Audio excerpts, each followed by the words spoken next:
Hi there, welcome. My name's Ed, I'm one of the pastors here. Just a couple of things. Tim, if the screen goes off, can you tell me? Thank you. I just want to suggest, why don't you keep your Bible open? Hopefully it's fine. But if it goes off, it'd just be great to follow in the text. It's a bit unusual. Hopefully it'll be fine. Before we jump into the series, I wanted to start just with a thank you, first of all, to the guys who took us through the Colossians series. The first time I really sat and really thought about Colossians was when I was a relay worker, and the thing that really struck me then was how much it talks about thankfulness. And so I think it's right, I just want to begin by saying thanks to Tom, to Alex, to Brad and John for preaching through that, for allowing the word of Christ to dwell in us richly. And I'm just thankful for you guys. And they are godly men, and they are wonderful men. It's a pleasure to work with you guys, so thank you. We're beginning this series in Advent, and what we're going to try and do over the next few weeks is to look at the different aspects of the gospel. Someone once said the gospel is like a diamond.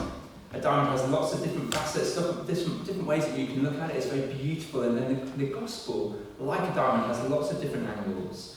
And so we're going to pick up a few different ways of thinking of it over the next few weeks. Thomas already sort of raised this as well, but before we really jump in, I just want to say as well, I'm conscious with Advent, with the Christmas story, it's something we can be so familiar with. And I think it comes with that danger of familiarity, doesn't it? I don't know about you, but I've definitely tempted myself, you sit there listening and you're just like drifting off to sleep. Because you think, it can't be, how different can it be? I just want to say, I'd love to invite you, whoever you are, whatever it is that's brought you through the doors this afternoon, whether it's because this is your church and you come here every week, or for some other reason you find yourself here, I think the Lord God Almighty wants to speak to us. I think He really wants us to know His presence, and He has a word for us today and over the next few weeks. I just want to invite you, I dare you, listen in and see what He might say. Here we are though, we're starting first with joy. Waiting for Christmas and waiting for a joy to us. And joy really is everywhere at Christmas, isn't it? And there's nothing quite like, I was thinking about this, there's nothing quite like the joy of a child at Christmas. It's quite a potent combination, isn't it? The school holidays, the promise of presents, and then the promise that a day is coming when you will eat chocolate from the moment you wake up to the very end. That's just quite a heady combination. Our kids haven't quite got to grips with it. That's what's heading soon, but I'm sure there's going to be some very excited kids in our house and around other households in the church as well. It's an exciting time, but not just for kids. I think the promise of joy is a Christmas promise. It's something we see in the films we watch. It's in the songs that we listen to and we put on every time this time of year comes round. We get to Christmas and we want joy, don't we? We want to be delighted, to feel the lightness, happiness, joy of Christmas. It's what we hope for, it's what we're waiting for. Perhaps though, you can just feel quite cynical about it. We were meeting as the Advent team recently, and it's going to be excellent. Next week is going to be, there it is. But even the Advent team felt the cynicism. Perhaps you felt that, here we are again, same old. Maybe for you just think it's just the manufactured nature of it. It's just a bit fake. Joy, though, is what Christmas really is all about. And actually, I think the longer you go on in your Christian life, I think the more profound you realise the joy on offer at Christmas really is. Not necessarily in the way that you would first expect, but it really is about joy. All of the things that we enjoy at Christmas, that they do give us a portion of joy, but I think they're a bit like the pine needles if you get a real Christmas tree. They're like the pine needles on a tree that the moment you put it up, they start falling off.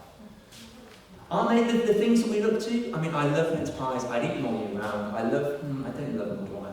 But there are things that we like. I love cheese. There are things that we like that we have at Christmas, and they bring us a portion of joy. But I think that the fear we have when it comes to the gospel is, well, is it the same? Is what I'm talking about now, is what we're going to think over the next few weeks, is this all in the same boat? I'm going to say no. It is not the same. That actually in this first story of God giving His Son, is profound joy. It's the offer of bone-deep joy that will sustain you and change you in every season, in every circumstance. There is not one part of our lives that cannot be touched by this joy if you will receive it. Joy. Christmas is about joy. It is about joy because it is about nothing less than the gift of God himself. The gift of God come to earth as a baby in Jesus Christ, that we might have peace with God. True and lasting peace. So that's the joy that we're going to think about this Christmas, today at least. And to help us go through this passage, do keep it open. We've got 3 ways we can go through. The first thing I want us to see is who the angels came to. Then we're going to think about where we're told to look. And lastly, how to receive this joy. So first, who the angels came to. Well, just look with me in verse 8 to 9. They came to the shepherds. And in the same region there were shepherds out in the field, keeping watch over their flock by night. And an angel of the Lord appeared to them. The glory of the Lord shone around them, and they were filled with fear.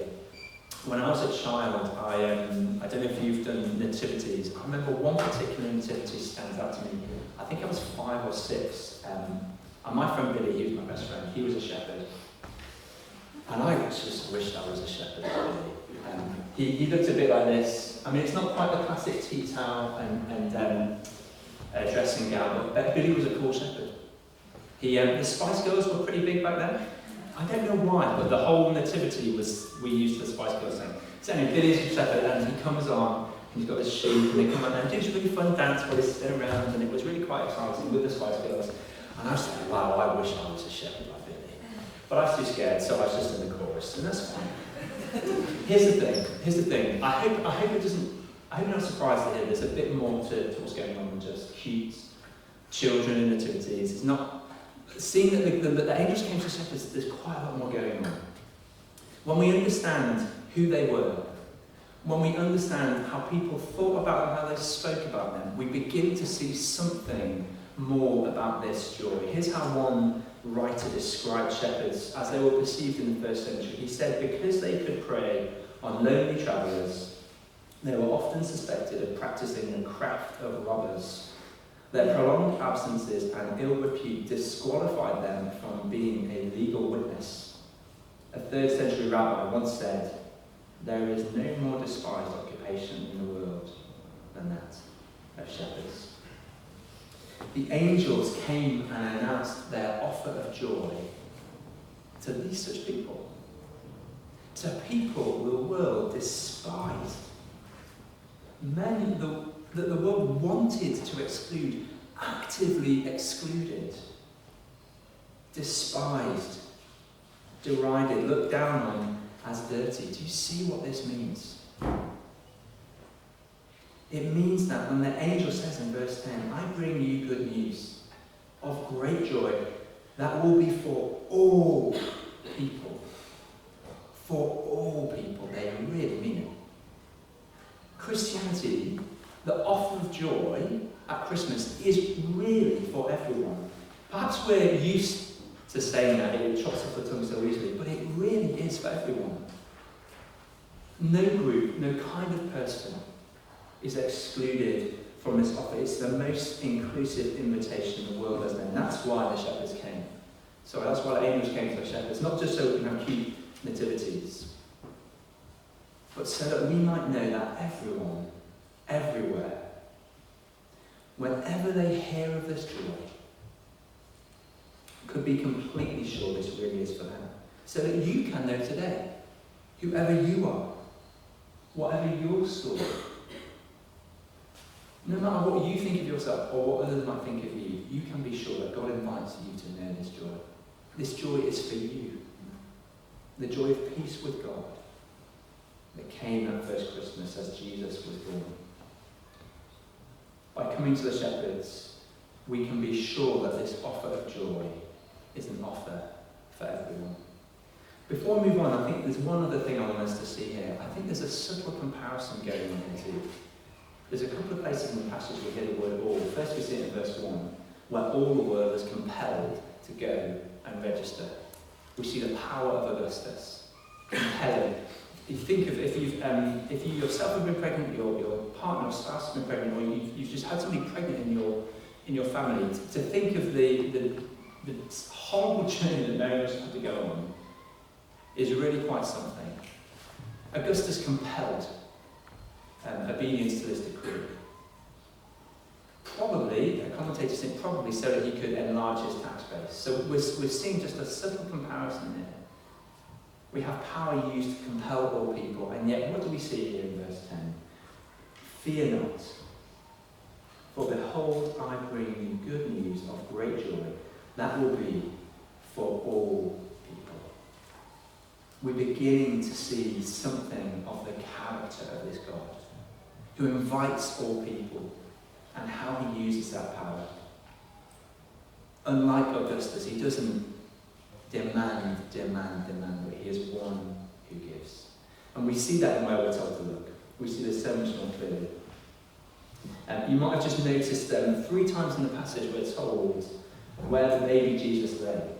We're told he's in the manger. You see in verses 7, 12 and 16. Perhaps I'm most struck by verse 12.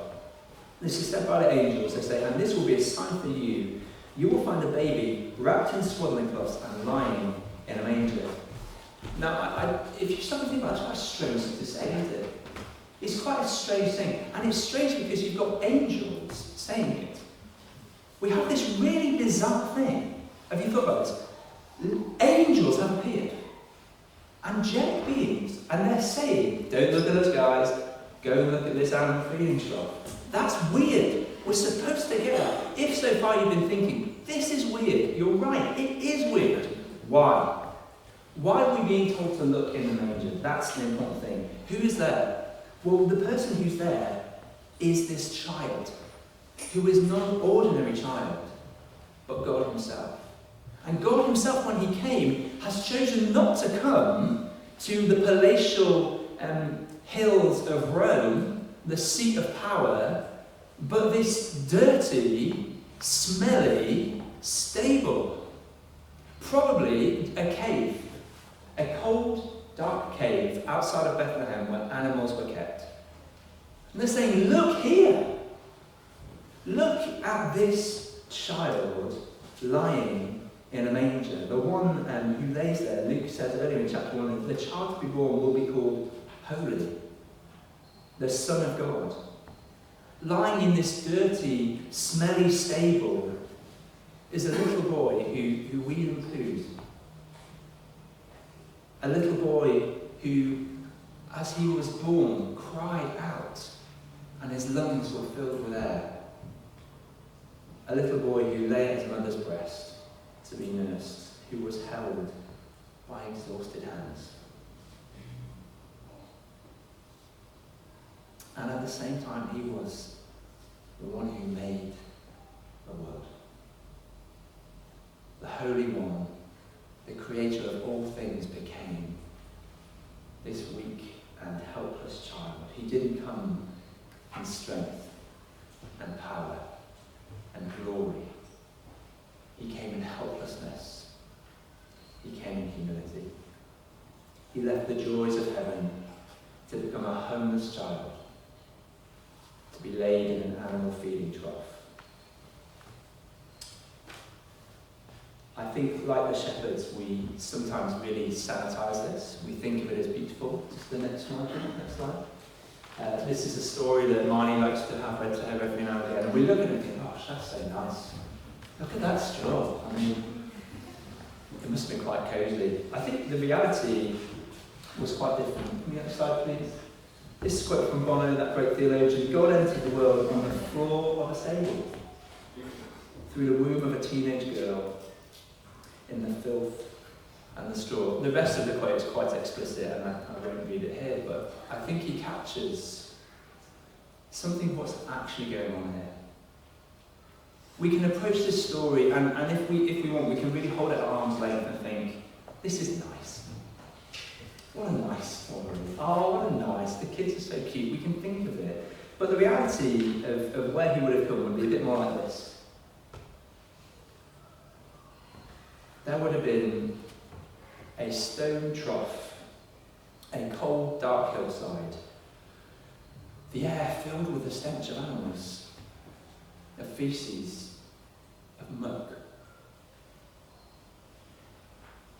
We are not being invited to look at a nice picture. We're not. We're being invited to come and see humble helplessness, the Holy One who came into our world. And when he did it, he came into the muck and the stench and the dirt. This is where we're told to look. And as we look there, we see that this God is so unlike the powers that we see at work in the world. Because when Jesus came, he really came, he didn't just identify with us in a superficial way, but truly, truly he knows and identifies with us.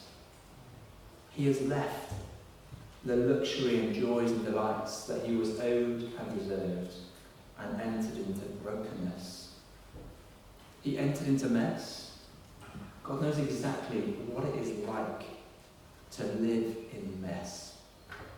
If your life is messy today, Jesus knows what that's like. If your life is full of things you find it hard to comprehend, how could my life be like this? Jesus knows what it's like. If you are overwhelmed at your sin, Jesus came to be with you. There's two things I want us to see. He brings the joy that meets us in our suffering. He brings us joy that meets us in our suffering. I think one of the hardest things when we suffer is that feeling of being alone, that nobody understands. And that going to a manger in a stable is not the same as what you went through, but what we're invited to see is the gift of Jesus at Christmas is not a God who stands above us and demands, but one who stoops and enters in and knows our suffering, who knows your suffering. And when you suffer, you have a God who knows. If you look in on Christianity and think, what on earth does this have for me? Here it is. There is a God who knows what it is to suffer. That is the gift of Christmas. A God who brings joy in the midst of our suffering. He would be misunderstood and mischaracterized his whole life. He would be rejected. He would be despised. He would end his life naked and ashamed, alone again on a Roman cross, so that we might know him with us, so that we might know his peace. If you have suffered or are suffering, know this, the gift of joy at Christmas is a joy that is for you, that penetrates the deepest and darkest sorrow and suffering. The gift of peace that Jesus gives is not a superficial peace. It won't fall off like the pine needles. It won't fade. It is real and lasting. But there's also joy that meets us in our sin. And this is the part that's harder to hear. This is where we prefer the sanitized version, isn't it? But I think the stench of the stable is something we, if you will, we need to breathe it in. And know the stench of the stable, it wasn't an accident. But Jesus came into that stench, that our sin is just as horrifying and disgusting, and yet he even entered such a world as this. So today, if you hear this and you think, oh, this is too much, the invitation is, will you come, even if you only whisper to yourself, will you come and admit, the truth is, the stench of that stable is my stench. The stench of that stable is my sin. The stench of that stable, that dirty, smelly, messy stable, that is where Jesus came. He didn't come to the picture book. He came into the real world and he grappled with our real sin. And he was glad to do it. Jesus is glad to come into your life today. If this is the first time, if this is the 1000th time, the great, amazing, extraordinary news of Christmas is God is pleased to dwell with you. He doesn't push us away. He doesn't reject us. He has come near. And he brings with us not just a peace that is with us, but a peace that cleanses. A peace that cleanses, a peace that covers every wound, every hurt, every stain, every sin. So we can know there is nothing in our lives, past, present, or future, that Jesus cannot or will not cover if you will but come to him today. This is the outrageous news of Christmas. This is the joy of Christmas. We can be right with God. You are right with God if you have come to him through Christ. You are right with him. You have true and lasting peace. Jesus came into the world and was laid in the manger so that he might show us just how far he would go to identify us. And before he died, he was lifted high on a cross so that he might take away every sin, every stain. He was born, he lived, he died, and he rose, so that whoever you are, whatever you've done, you can live with unparalleled joy, unshakable joy, that God is for you today. In Jesus, he is for you today. And he is with you and gives a joy that speaks to your suffering and speaks to your sin.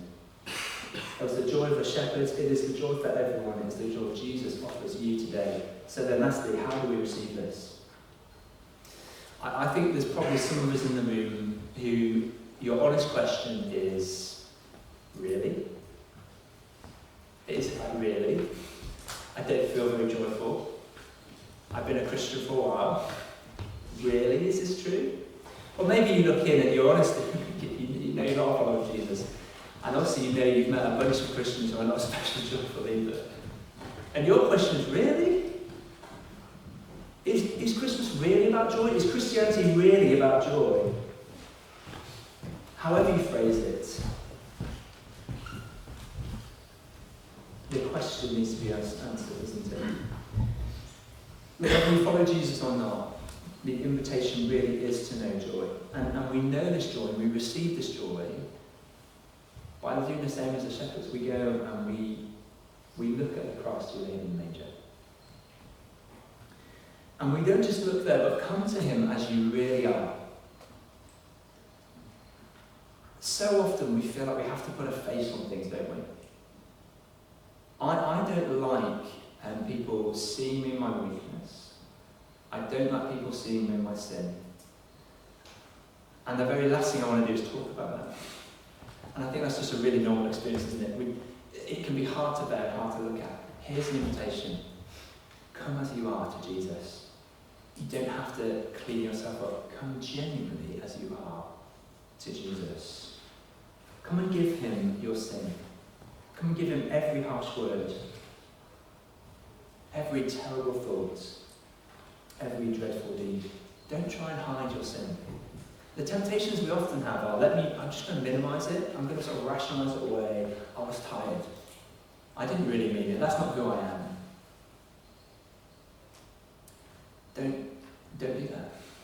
Come as you really are. Look your sin squarely in the eyes. And then come to Jesus. And feel your joy explode. That he would know you and love you. That he is ready to stand with you. Even you. Such is his love. Such is his grace. Such is the joy that he offers, that there is no one this joy is not for. If you've been a Christian for a long time, I said at the start, I genuinely think the more I've dwelt on this, the more I've come to love Christmas. And not just, the tat. But really, this is the God, the Holy One. We must remember that word, the Holy One. God is like a fire, is his holiness. And yet, in his mercy and grace, he comes toward us that we might genuinely know him. I know it might sound, I'm conscious for a certain amount of joy. I hope you don't leave feeling, that's a bit depressing. Because I really think this is the route to joy here. As we come and we say, Jesus, this is what I'm really like. I am really like this. This is really me. And I know you love me and I know you accept me. and I trust that you are the one who enters into my sin. I had a moment like this just a couple of weeks back now. I had a day off going out to a park, and I properly ruined it. Just spectacularly ruined it. It was terrible. If you'd seen us, you'd have been like, wow, terrible. And honestly, I came away from that, and I was like, how can I call myself a Christian other than a pastor? I've so badly upset my wife. How? Like, Jesus, this is really where I am. I don't know if you've had those moments. But the Lord, I actually think it's kind of Him. It's kind of the Lord, where He just reveals this is what we are really like. Not so that we would despair, but so our joy would increase as we realise, and I am for you, and I love you, and my cross is sufficient, yes, even for you. Even for you, my cross is sufficient.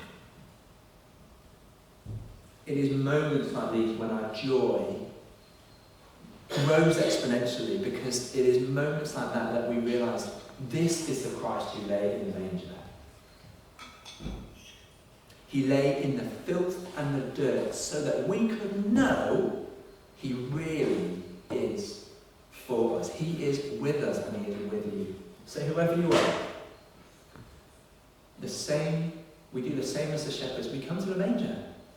Come as you are. Don't try, because you can't, don't try and tidy yourself up. Don't put a face on it. Don't pretend, don't minimise. Come as you truly are. Come to the manger and come and see the one who lays there for you, who gave Himself for you, who came, who left the treasure of heaven so your life could be joy. Joy that sustains now, and really sustains now, because your life will not be perfect. Because the promise of Christianity is not health, wealth, and everything you could ever dream of. You may suffer, but He is there with you. You may struggle, but He is there with you. And one day He will clean that stable, clean our hearts, not just sufficient for the day, but eternally eradicate all of these things, so we never sin again. So that we never experience the pain, the loss, the isolation, the struggle of loneliness. He is the one who has come to bind up our hearts, to clean us and make us whole, and to lead you in the way of His beautiful holiness. So will you come? Come as you are to Jesus. He will not reject you. He will not push you away or stone you. He, in fact, is waiting for you. Let's just have